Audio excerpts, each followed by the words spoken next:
Pour commencer cette formation complète Illustrator de A à Z, nous allons attaquer par la page d'accueil.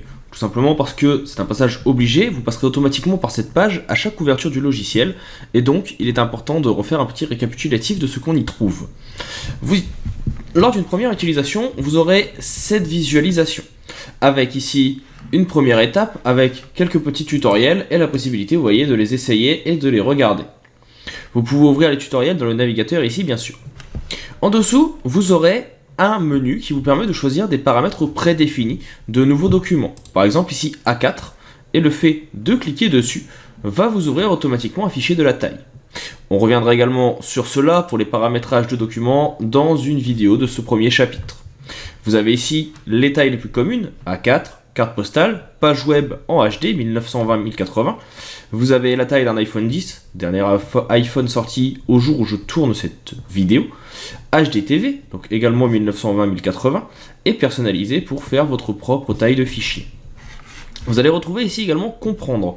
Comprendre, c'est un onglet qui va vous amener vers une multitude de tutoriels présents dans le logiciel, comme vous le voyez ici, et qui pourront, si vous le souhaitez, vous aider à aller un petit peu plus loin dans certains domaines.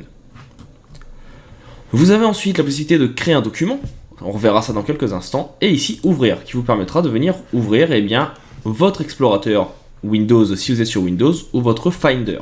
Et ici vous retrouverez donc la possibilité de vous déplacer. Également ici en haut, à droite, vous avez deux menus. Un premier qui permet de faire une fonction recherche, si vous cherchez par exemple un outil ou un tutoriel, vous pourrez le trouver ici, et la possibilité également de voir votre compte Creative Cloud en venant ici, donc comme vous le voyez, cliquez sur votre nom et vous vous retrouvez avec votre abonnement, savoir comment cela est prévu, l'adresse mail, etc., etc. Vous avez en haut le menu ou les menus présents dans le logiciel. On va juste passer rapidement sur celui-ci qui s'appelle Aide, qui vous permet donc d'avoir accès à l'aide Illustrator, des tutoriels, gérer votre compte comme on vient de le faire, vous déconnecter et obtenir des informations sur le système. Une fois que vous avez compris cela, nous pouvons maintenant attaquer la création d'un document en venant cliquer sur le bouton Créer.